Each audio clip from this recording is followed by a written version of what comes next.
आप देख रहे हैं आपके साथ मैं हूं अक्षय अग्रवाल। बिहार में जब नीतीश कुमार ने जाति जनगणना कराने का फैसला लिया था, तब बीजेपी ने इसका समर्थन किया था। इसके बावजूद बीजेपी के नेता जाति जनगणना के समर्थन में बेबाक नजर नहीं आ रहे हैं। दूसरी ओर एनडीए के दूसरे पार्टनर भी जाति जनगणना कराने की मांग कर रहे हैं।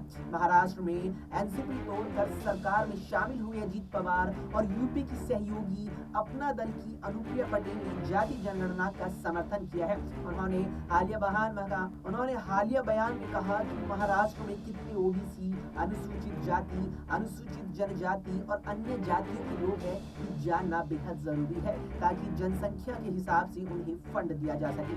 वहीं केंद्र सरकार में शामिल अनुप्रिया पटेल ने एक कदम आगे बढ़कर ओबीसी क्रीमी लेयर को नए सिरे से परिभाषित करने की मांग कर दी है।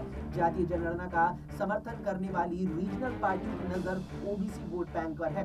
ओबीसी और मुसलमान वोटर की जुगलबंदी सत्ता की चाबी मानी जा रही है। बिहार के जातीय सर्वे में ओबीसी वोटरों की तादाद 63% बताई गई, जिसमें 14% यादव समुदाय का हिस्सा है।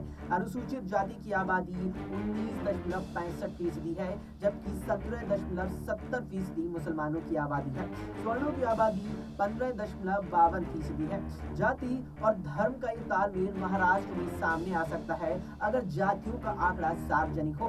महाराष्ट्र में मराठा वोटर लंबे समय से राजनीति में हावी रहे हैं। अनुमान के मुताबिक मध्य प्रदेश में 33% मराठा वोटर हैं।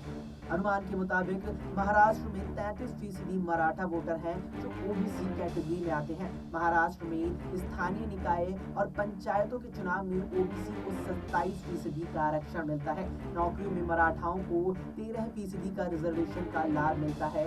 अब मराठा काफी लंबे वक्त से ओबीसी कोटा बढ़ाने की डिमांड कर रहे हैं। मराठा के अलावा राज्य में 260 ओबीसी जातियां हैं। 12% आबादी के साथ मुसलमान दूसरा सबसे बड़ा वोट बैंक है, जो एनसीपी और कांग्रेस के परंपरागत वोटर रहे हैं। अजीत पवार की नजर मराठा और अन्य पिछड़ी जातियों पर है।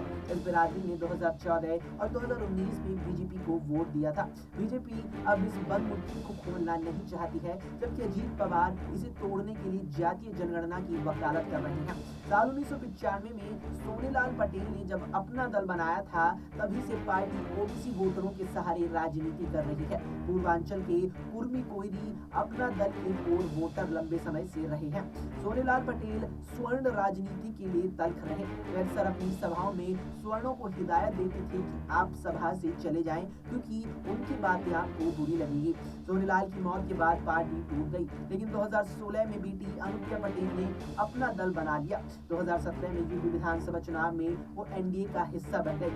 कुर्मी वोटर भी अनुप्रिया के साथ चुनावों में खड़े नजर आए। एनडीए के पार्टनर बनने के बाद पार्टी ने लोकसभा और विधानसभा में अपनी पैठ बनाई। अब अनुप्रिया पटेल की नजर कुर्मी के अलावा दलित और अन्य पिछड़ी जातियों पर है। इसे बनाने में वो अपने कोर कुर्मी वोटरों को साथ के लिए पहले से ही फील्डिंग सजाने में जुट गए हैं।